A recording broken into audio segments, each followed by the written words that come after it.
Assalamualaikum warahmatullahi wabarakatuh. Shalom, Om Swastiastu, Namo Buddhaya, Salam Kebajikan. Kami dari kelompok 6 yang beranggotakan saya sendiri, Zelika Ramadhani dengan NIM 20811334100 sebagai moderator. Saya Oki Wahyu Ramadan dengan NIM 22811333401 sebagai pemateri. Saya Salma Livia Salsabila dengan NIM 22811333400 sebagai pemateri. Di sini kami akan mempresentasikan hasil diskusi kelompok kami tentang website 1.0, 2.0, dan 3.0. Langsung saja kepada pemateri untuk memaparkan hasil diskusi. Web 1.0. Website 1.0 juga dikenal sebagai website baca saja. Merupakan generasi pertama website yang muncul pada tahun 1990-an. Website pada masa ini bersifat statis dan hanya menyajikan informasi satu arah dari pemilik website kepada pengguna.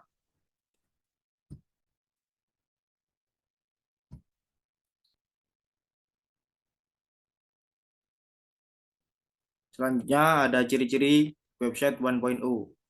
Ciri pertama ada statis. Konten website tidak secara real time dan membutuhkan pembaruan manual oleh pemilik website. Terus ciri kedua satu arah.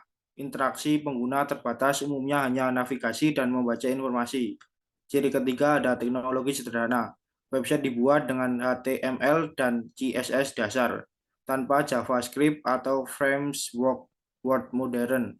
Ciri yang keempat ada terbatasnya multimedia. Penggunaan gambar, video, dan animasi masih terbatas. Selanjutnya ada kegunaan. Kegunaan website 1.0 adalah sebagai informasi. Situs web 1.0 terutama berfungsi sebagai media penyebar informasi seperti artikel berita, deskripsi produk, dan makalah penelitian. Kegunaan kedua ada komunikasi. Email dan forum online berfungsi sebagai platform utama untuk komunikasi online. Kegunaan ketiga ada pendidikan. Situs web pendidikan dan kursus online mulai bermunculan. Kegunaan yang terakhir ada hiburan. Situs web game dan konten hiburan sederhana tersedia. Selanjutnya ada contoh dari website 1.0. Halaman website statis berisi dokumen penelitian atau ensiklopedia online. Meskipun teknologi website 1.0 di masa lalu terkesan terbatas, ini adalah langkah awal yang sangat penting dalam perkembangan internet seperti yang kita kenal sekarang. Selanjutnya ada kelebihan serta kekurangan. Kelebihan dari website 1.0 adalah mudah dibuat dan dipelihara. Maksud dari mudah dibuat dan pelihara adalah website 1.0 dibuat dengan teknologi sederhana atau HTML dan CSS dasar sehingga mudah dibuat dan dikelola bahkan untuk pemula. Kelebihan yang kedua ada cepat dimuat. Ukuran file website 1.0 umumnya kecil sehingga website dapat diakses dengan cepat bahkan pada koneksi internet yang lambat. Kelebihan yang terakhir ada stabil dan handal. Stabil dan handal, website 1.0 cenderung lebih stabil dan jarang mengalami crash karena teknologi yang simple. Selanjutnya ada kekurangan. Kekurangan dari website 1.0 adalah konten statis dan membosankan. Maksud dari konten statis dan membosankan adalah informasi jarang diperbarui, membuat website terasa membosankan dan ketinggalan zaman. Selanjutnya ada interaksi pengguna terbatas. Pengguna hanya bisa membaca informasi secara pasif tanpa berkomentar, berbagi, dan berinteraksi dengan konten lain. Selanjutnya ada kurang menarik secara visual. Pengguna multimedia terbatas membuat tampilan website kurang menarik dibanding website modern. Yang terakhir, tidak responsif. Website 1.0 umumnya tidak responsif sehingga tampilan kurang optimal ketika diakses melalui perangkat mobile. Selanjutnya ada website 2.0 akan dibacakan oleh teman saya. Silakan. Website 2.0. Web 2.0 pertama kali diciptakan oleh Darcy Nucci pada tahun 1999 yang kemudian dipopulerkan oleh tim O'Reilly dan Dale Dougherty pada konferensi O'Reilly pada media web 2.0 pertama pada akhir 2004.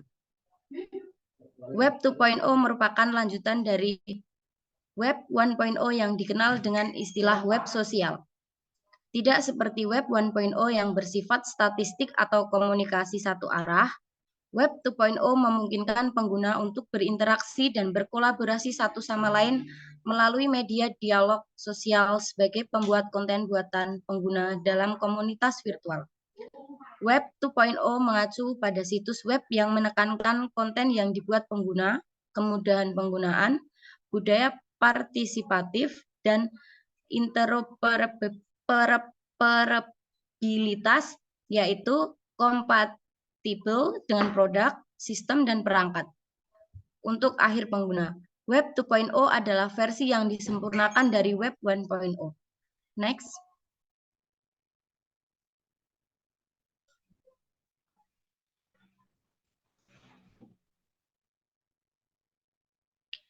Ciri-ciri dari Web 2.0. Yang pertama, mudah untuk memasukkan data atau mengambil data dari sistem. Yang kedua, berbasis web murni. Yang selanjutnya, pengguna memiliki datanya sendiri pada situs. Yang keempat, pola hubungan penerbit dan pengguna searah dan dua arah atau interaktif. Yang terakhir, hubungan antar pengakses tidak ada berjejaring. Next.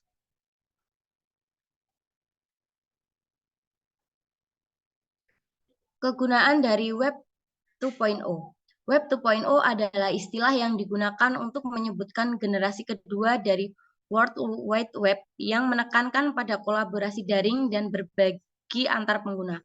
Web 2.0 sudah menggunakan fitur yang lebih interaktif dan dinamis yang berbeda dengan versi sebelumnya yang masih statis. Kemampuan untuk mengajak orang berkolaborasi satu dengan yang lain merupakan salah satu keunggulan dari web ini. Misal, dengan menggunakan platform blogging, website komunitas, media sosial, dan platform sejenisnya. Dengan menggunakan Web 2.0 ini, percakapan bisa dilakukan dua arah antara pemilik website dan pengunjung website.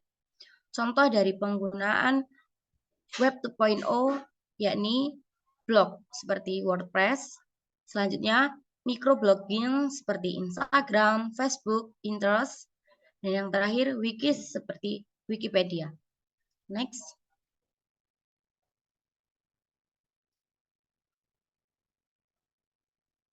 Kelebihan dari Web 2.0. Yang pertama, konten dinamis dan interaktif.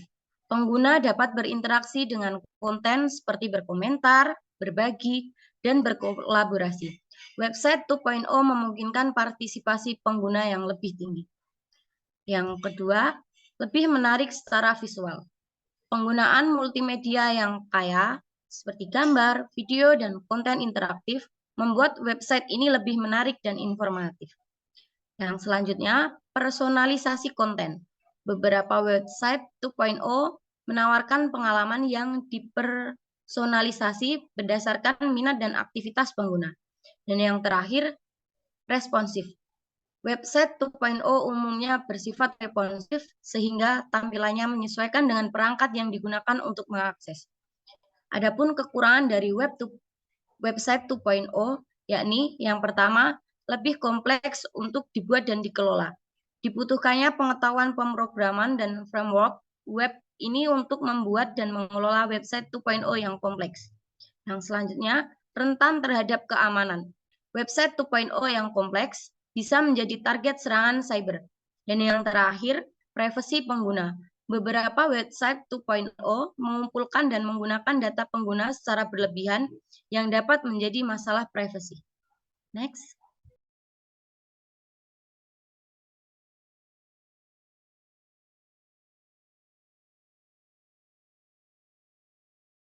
Yang selanjutnya ada Web 3.0. Web 3.0 yang juga dikenal sebagai semantic web atau web of data adalah sebuah konsep yang mengacu pada perkembangan dan evolusi web saat ini yang lebih terhubung, lebih pintar, dan lebih terstruktur daripada Web 2.0. Tahun 2001, Tim Berners-Lee, penemu World Wide Web, menulis sebuah artikel ilmiah yang menggambarkan Web 3.0 sebagai sarana bagi mesin untuk memecah halaman web. Fokus utama adalah kemampuan mesin untuk memahami dan menginterpretasikan informasi online seperti yang dilakukan manusia. Next.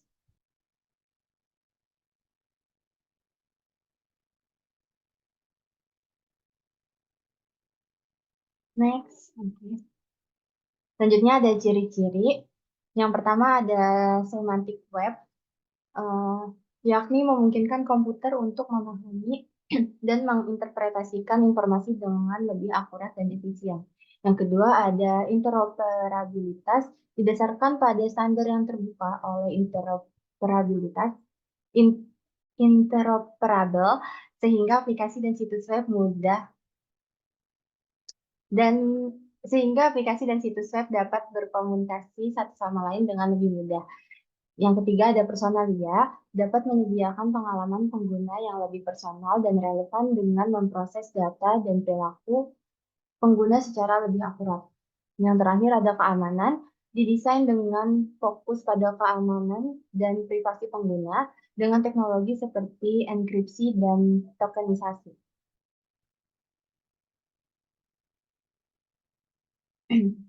Selanjutnya ada kegunaan Web 3.0.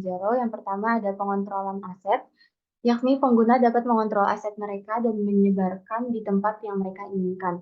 Kedua, ada pengelolaan data secara desentralisasi. Web 3.0 menggunakan sistem blockchain, sehingga data akan diatur dengan sistem yang lebih desentralisasi. Dan yang terakhir ada penggunaan blockchain. Web 3.0 dapat digunakan untuk membuat dan mengelola platform yang lebih transparan dan terdesentralisasi.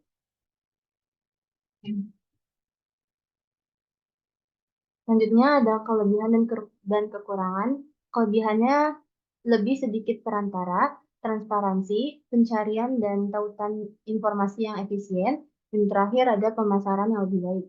Sedangkan kekurangannya yang pertama ada rumit untuk dipahami bagi pemula. Beberapa ahli juga percaya bahwa desentralisasi akan menimbulkan kesulitan dalam memantau dan mengatur Web 3.0. Akibatnya, kita bisa melihat peningkatan kejahatan dunia maya.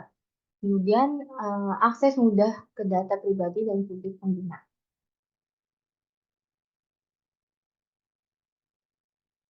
Contohnya ada OpenSea, Uniswap, Satyen, Bitcoin, dan Steemit. Kemudian ada persamaan dari Web 1.0, 2.0, dan 3.0. Ketiganya sama-sama merupakan platform yang dapat diakses melalui internet. Ketiganya sama-sama bertujuan untuk menyediakan informasi.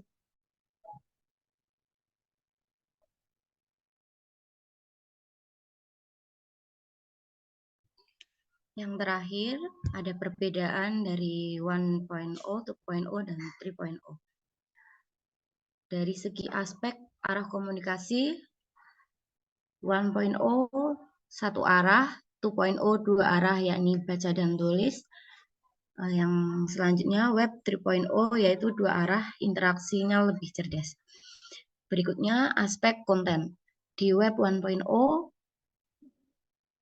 aspek kontennya statis dan jarang diperbarui. Sedangkan di Web 2.0 dinamis, sering diperbarui dan dibuat pengguna. Selanjutnya Web 3.0 dinamis, cerdas, dan terpersonalisasi. Selanjutnya dari segi aspek multimedia. Di Web 1.0 terbatas, yakni sedikit gambar dan animasi. Di Web 2.0 kaya multimedia, akan gambar, video, dan konten interaktif. Dan berikutnya di Web 3.0 yakni multimedia yang lebih kaya dan interaktif, seperti potensial 3D dan realitas virtual. Selanjutnya dari segi aspek interaksi pengguna. Di web 1.0 sangat terbatas akan navigasi dan membacanya. Sedangkan di web 2.0 tinggi akan komentar, berbagi, dan kolaborasi. Berikutnya di web 3.0 sangat tinggi akan interaksi yang lebih cerdas dan personalnya. Yang terakhir dari segi aspek kontrol data. Di web 1.0 terpusat pada pemilik website, sedangkan di web 2.0 sebagian terpusat dan sebagian milik pengguna. Yang terakhir di web 3.0 lebih terdesentralisasi, kepemilikan datanya lebih diutamakan. Sekian presentasi dari kelompok kami. Jika ada kurang, saya mewakili kelompok 6. Mohon maaf yang sebesar-besarnya. Semoga apa yang kami sampaikan dapat bermanfaat. Wassalamualaikum warahmatullahi wabarakatuh.